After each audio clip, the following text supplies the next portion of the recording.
Walking date again. That's these low energy, low effort dates, like, going to a park, grabbing some coffee. This woman posted in the Dating Over 40 subreddit saying, I am so frustrated. Mid-40s female, matched with someone who seemed super great, had a lot of laughs back and forth for a few days, date set up for tomorrow, cleared my plans with friends. During the week, I joked about how I honestly just don't like going for a walk as a date suggestion. I like to get dressed up because I don't go on many dates.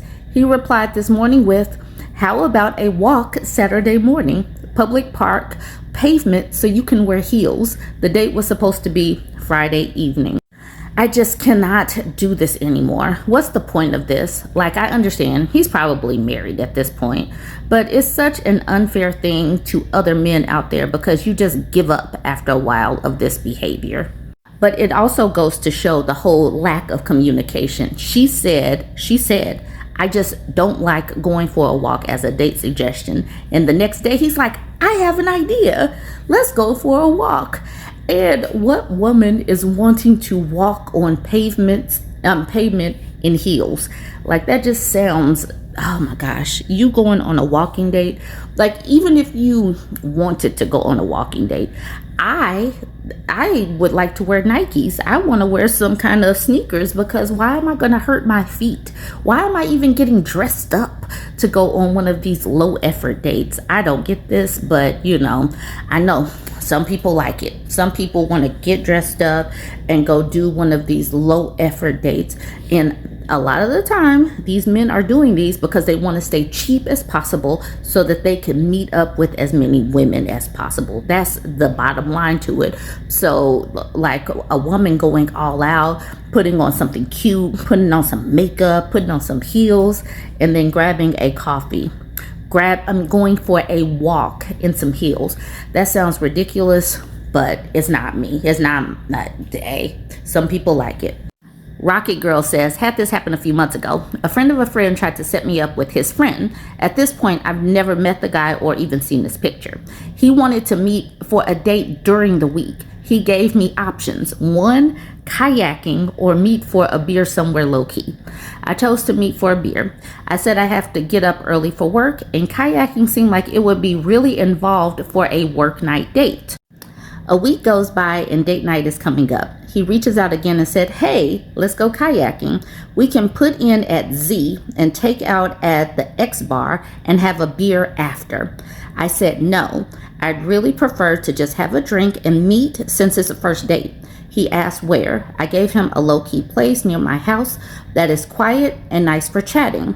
He comes back with, let's meet at X bar, which is a totally different place from where I suggested. Not only that, but it's the big, raging downtown 5-story bar that's open to 2 a.m., live music, college kids, dancing, etc. I don't want to go there on a first date or on a work night, so I canceled. I said, it sounds like we're just looking for different things. He came back hours later with, I'm perplexed as to why you canceled our date. I showed all my friends our text and none of us can figure out why you bailed on me. Was it the X or Y joke I made? At this point, I explained the entire situation and ended with, I want someone who listens to me when I communicate. I'm not sure that's you. Dating just seems exhausting at this point. Vegetable Round says, boy, he does like kayaking.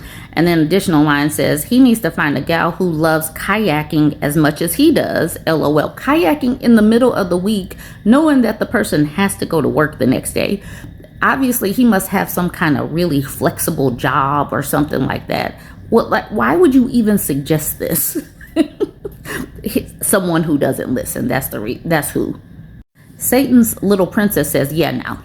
I love kayaking. Kayak about once a week, usually on a weeknight, and would never take someone kayaking for a first date.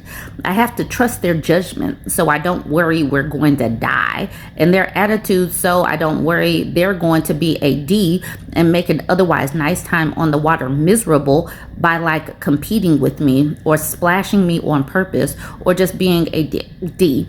There are so many ways to be a D on the water. The fact that this guy heard no, not kayaking, and decided kayaking was the date anyway makes him sound like he'll be a D. Magnesium Kitten said, I'd rather have a significant other who goes out for a chicken enchilada once a week. I don't know if my sanity could handle kayaks once a week, camping twice a week, or marathon running 3 times a week. Scrubbing the toilet once a week is far more practical, and then you can practice the guitar once a week. More if it's Taco Bell, so I've heard. Rocket Girl said, and I do kayak and I like it, but it's a hard no for a first date, never met and sight unseen. And then at the bottom, this person says, sounds like the beginning of a Dateline episode. Blue Lou says, good for you. I hate when people try to make it seem like they're giving you a choice or letting you decide when they really aren't. Also, decent men will let you choose a location that's more comfortable and closer for you. And this is talking to the original person. And then we have a man saying, no, they won't. Women hate having to choose. And to that, Sulla got downvoted. He's at a negative 24. 981 Runner says, they just aren't compatible. He likes active and she doesn't. He shouldn't let her pick a place he doesn't like. Just pull the plug if there's no mutually agreeable date idea after 3 rounds. But if this person is talking about the person that offered kayak or beer, he did actually offer a beer spot. She just wanted it more low key so she could actually speak to the man and, learn about him and stuff. D Love says, if he was perplexed and his friends, then they really don't pay attention to details and aren't considerate of others. Like, why ask someone what they want to do if they're just going to suggest something else anyway? Maddening. Definitely is maddening. Reality Buzz says, triangulating through his friends, that never happened.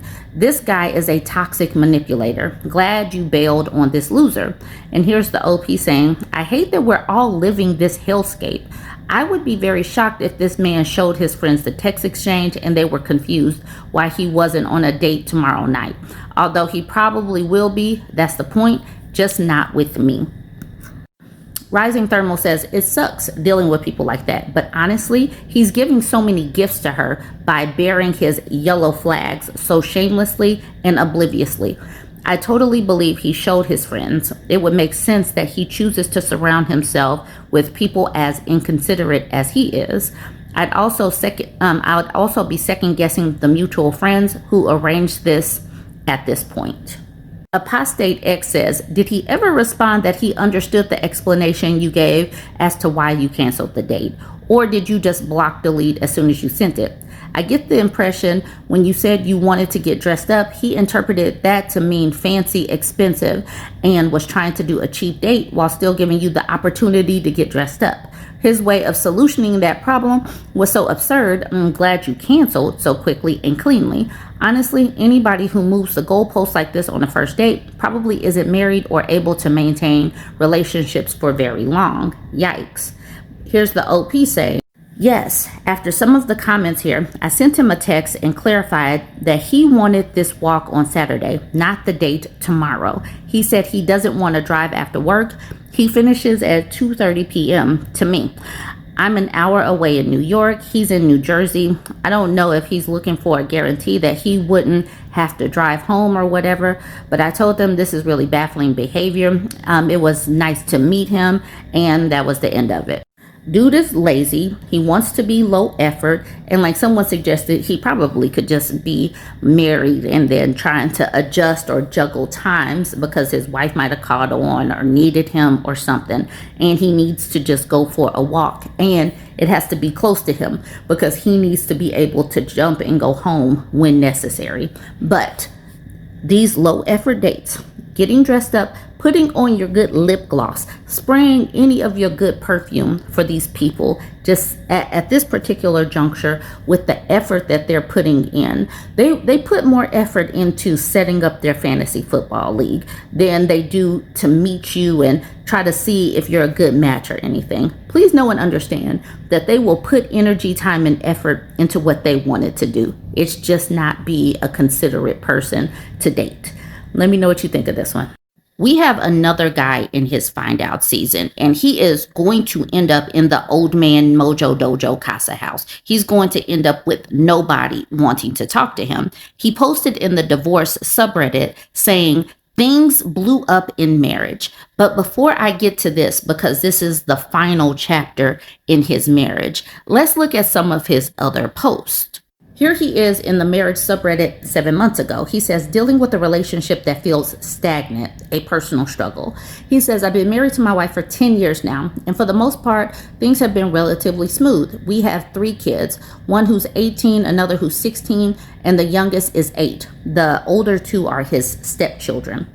While the older 2 are in school, the oldest only has classes 3 days a week since they're in community college. I know that the oldest 2 are stepkids from his other posts. He says, however, lately, I've been feeling disconnected. My wife seems constantly tired, even though she doesn't have a full-time job. I understand parenting can be exhausting, but it's reached a point where I don't see her making time for anything else. The focus always seems to be on the kids. And while I love our children, it feels like we've lost something important in our relationship. We used to do things together, but now everything feels routine and honestly a bit dull. She doesn't seem interested in doing anything outside of the daily grind. I feel like I've been left to navigate this phase of life alone. The problem is this behavior has been going on for years, and it's hard to ignore the growing gap between us. I'm feeling a bit lost and unsure what to do next. How can I reignite the spark in our relationship when it seems like everything is focused solely on the kids? How do I get back to a place where we're partners again, not just parents? So that's 7 months ago. He's upset, or he's, I don't know, he's growing stagnant or something. All right, so let's keep it moving. Fast forward to 3 weeks ago. So you see 21 days ago. He says, hate life with kids and wife. So he is at his wit's end. He says, so I can't stand being a parent, and I have no desire to do it anymore, but don't want to start over in life at 40. I have 1 bio child and 2 stepkids, 18 and 19. My stepkids, I can't stand them at all. First few years when they were in elementary, I tried hard to form a bond, and it never happened. Thankfully, both of them are in college. The oldest has not come home all year. The younger one I see at breaks and on average once a month, which I despise when I do. My own child, he is smart and healthy, but just a plain a-hole who acts up and honest, treats me so bad that I don't care anymore. My wife, I can't stand as well, as she takes up for everyone else but me in the family.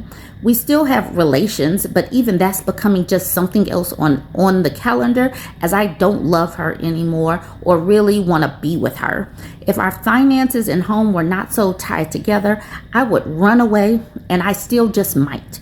I just hate being a parent. It is my biggest regret and has taken years off my life and broke me down. Dang. And if he was not a parent, I would not be stuck in this crap relationship and boredom. If you have not done it, I advise, maybe he says, I don't advise having kids, as it is the worst thing you can do to your life. Okay. So please know and understand that he is unhappy. 7 months ago, he was still kind of on the fence about all of this. He didn't sound this angry. Luma Diaz says, did you regret having a kid all these 8 years or only recently? Regular Yellow said, you had a kid after knowing you didn't like it. The wife wanted a yours, mine, and ours situation. And then listen to this from the OP. He says, pretty much after the new car smell wore out. So I would say 7.5 out of the 8 months. That's what he said, the new car smell of his child. Okay, Pear says, wow, it's been a while since I've had a real visceral reaction to someone's comment, but new car smell when referring to your family did it for me. This is 5 days ago. He is on the OkCupid subreddit saying, scam profiles only.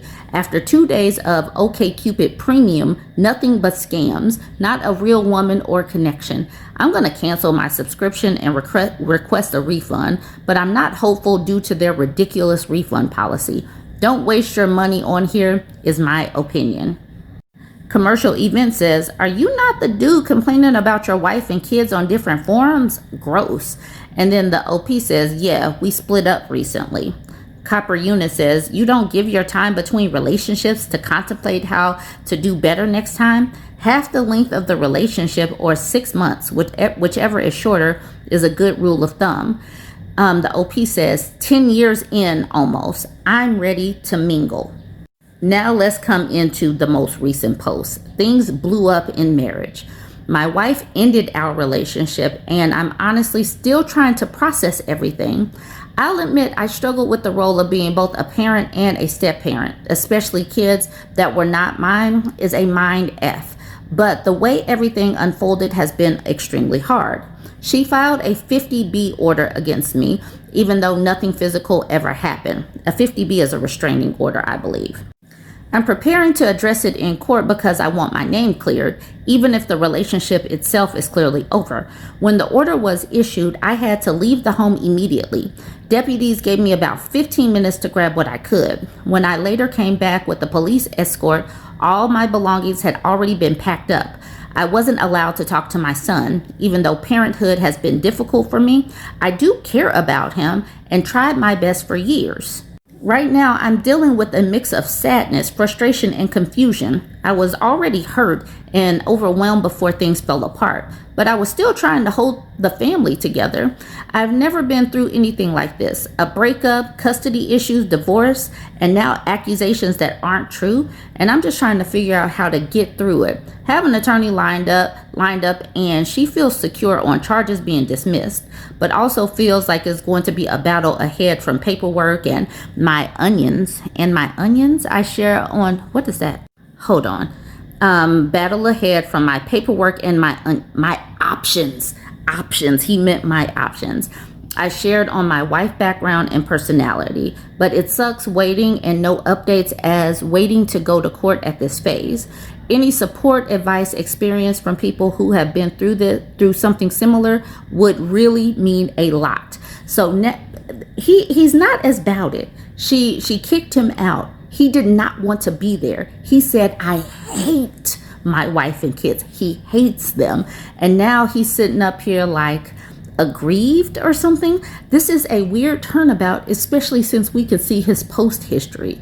These dudes are unreliable narrators. If you were to have just read this in the divorce subreddit as the first interaction of anything, you would think that, man, this kind of sucks.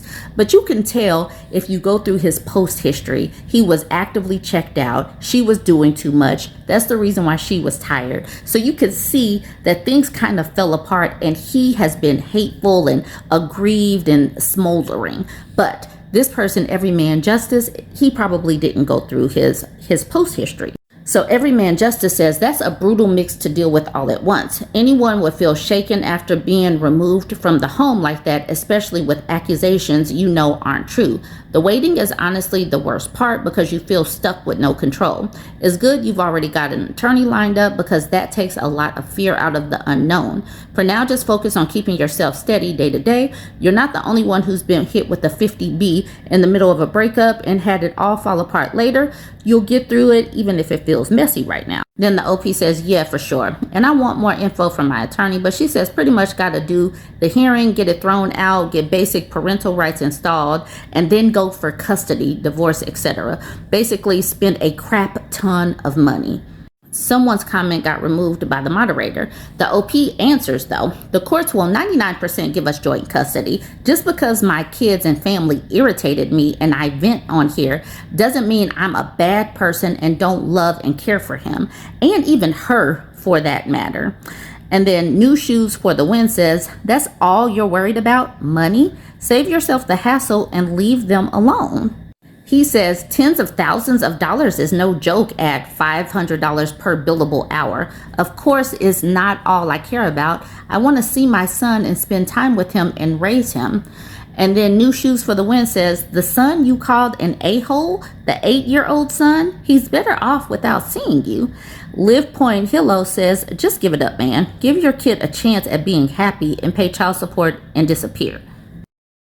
Hope Wally says, you literally wrote a whole post about hating being a father, and now you want to fight for your son? Sounds to me like you're a narcissist, and now that your wife is taking away some of your power, you want to fight to make things harder for her.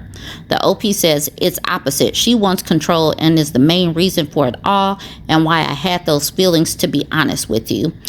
And then New Shoes for the Win says, in previous posts, you called your biological 8-year-old child an a-hole, and you want to fight for custody. Why? I'm not sure you are reacting like this because you stated you despise your wife. Leave this family alone and heal from your trauma, because I can guarantee they are all likely going to need therapy due to your presence in their life. I'm so glad that so many people are calling him out, because this is just strange. He's tried the dating apps, then he gets thrown out, and now he wants to get shared custody. He doesn't like his child, and he said that if he did not have this kid, if he wasn't a parent, he wouldn't be stuck in this miserable marriage. Now he has the opportunity to not be a parent, but now he wants to fight for custody. Some of these people, the whole logical leader thing, it's not hitting. They are some terrible PR for marriage and, procreating with them. But y'all join the conversation. Let me know what you think. A man posted in the Menopause subreddit. It was removed by the moderator, but my homie sent me the post. You have got to see this. He says, genuine question, how can I understand perimenopause better and support a partner in her 40s? He says, hi everyone, I'm a man in my 40s and have recently come out of a long-term relationship. I have been single for 2 years and have only started to enjoy my own time, although I do still crave companionship. I'm now seeing someone who is also in her 40s. I have been reading a lot about perimenopause and menopause and how strongly it can affect women and long-term relationships. I keep seeing posts where women say they suddenly cannot bear their partner or struggle emotionally. Because I have just come out of a difficult situation, I'm trying to think carefully before I commit to anything new. My question is not meant to judge or generalize anyone. I simply want to understand what this phase is really like from women who have gone through it. Is it something a supportive partner can navigate with patience, lifestyle changes, communication, and understanding? Or is it an unpredictable stage that can overwhelm a new relationship?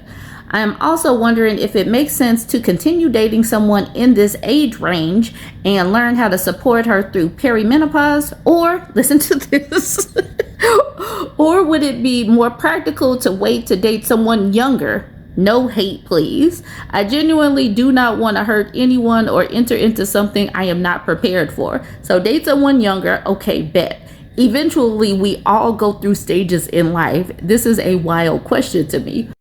If anyone could share insight into what helps, what to expect, how partners can make it easier, and whether sex drive always drops for years, I would really appreciate it. I am posting anonymously because I want honest guidance without judgment. I want to understand this stage properly and avoid making another mistake for either myself or the woman I am with. Thank you to anyone who takes time to share their experience. What I absolutely hate about this and the audacity of this man is to jump into this subreddit where, even though I have not explored, I would bet you $17 that there are all kind of posts that he could just read. He could scan this. He could read women's experiences in this subreddit. But what he wants is for these random women to do the emotional labor for him, to do the heavy lifting for him, and put everything in this comment section so he doesn't have to do any work. And I am disgusted by the arrogance and the nerve of this man. He needs to do some of this for himself. And then obviously he's not all the way checked in. Many of these people don't care about a woman because we are human and all of us go through these different phases of life. This person just needs to stay away from women. The fact that some women did try to appease him and talk to him, okay, I mean, it happens. So Plot Thick says, remember how weird puberty was? How it was different for everyone, kind of spooky but hopeful. This is like that, but without the hopeful. We can't tell you what your partner will experience. We don't even know what we will experience. Cultivate patience, self-sufficiency, helpfulness, learn to give and receive care, and be kind. Dry Session says you are asking women in perimenopause whether it's worth your time to invest in a woman that is in perimenopause. Dry Session is the one that sent me the screenshots. So I really like that she was that plain with this person. Diamond Tip Driller sent him to, or gave him the link for, Menopause Shed for Men. Like, go over there and talk to the men.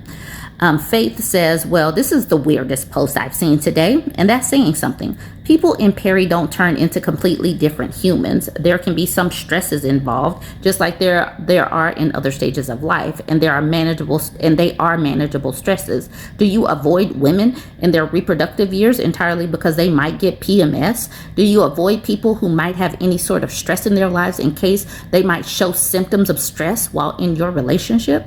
Learn about peri by all means. There's an enormous amount of reading material on your pocket computer, but avoiding dating all women in your own age range because they might be in peri would be an incredibly bizarre choice. Not to mention that age gap girlfriend you aspire to, who's currently in her 30s, is going to, guess what, hit her 40s someday.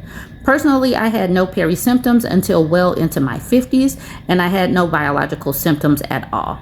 I don't know why I said biological symptoms. She said physiological symptoms. My bad. Here's the man saying, absolutely. Perhaps I'll wait to my 50s and start a relationship with an older woman. I'm burnt out or scarred from my previous relationship. I've had my all. Maybe the peace romantic relationship I'm hoping for isn't for this decade. Perhaps a few more years of maturing will help me figure out and find out what I want. I'm getting used to being alone. Hard sometimes when you've been in a long relationship, but it is what it is.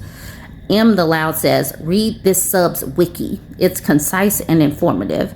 And then Die Hubst says, this is the only answer needed. Jesus effing Christ, just follow this sub and read. Dragon Fruit Healthy says, all women will eventually be in perimenopause. For some, it can happen in their late 30s. If you love the woman and she loves you, then you stick it out, whether it's perimenopause, sickness, job loss, etc. That's life. And then Dry Session, my homie, says, most men don't. Look at the statistics for men that leave their wives after a serious health diagnosis. Besides, OP says he could just find a younger version. And then the OP says, it's casual dating at the moment, but this has been in the back of my mind since digging into this sub. I'm glad and not glad I did. It's a fact of life and will happen, and now it's a matter of if I can handle it. I gave my all in my last relationship, and I feel maybe I should just wait till I hit my 50s and meet an older woman there. Oh my God. Okay, so that's this man and the ridiculousness that he brings. I don't think that this man is set up for a human relationship because we're all going to we change all the time. If you're staying the same, then you must not be human. Now I'm segueing into a completely different post. This is about relationships and boundaries, but it's also in the Menopause subreddit, so I'm sticking it here. She says, I'm so tired of everyone else being so low effort in their relationships with me. It hurts. I've given everything for my husband and children, gone out of my way frequently for my friends. My husband is the only one who attempts to put some effort into knowing my actual nature. Everyone else just takes. And when I stop being giving, the problem is mine, apparently. I'm tired of trying so hard for everyone else and just getting mocked or F all in return. I'm most probably catastrophizing because I'm currently hella emotional, super overwhelmed, and my confidence is through the floor. It's been such a difficult week. I'm hoping I'll wake up and see that things aren't as lonely as they currently feel they are. This week has just really taken its toll, It's exhausting. Thank you for listening. Just screaming into the void helps.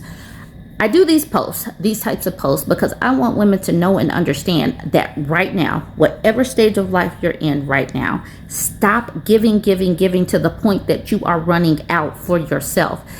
You fuel yourself first. Fill yourself up first. And then whatever is extra. That is what you give. Stop giving to the point that it hurts. Stop giving your time, energy, and resources to the point that you are a shell of yourself.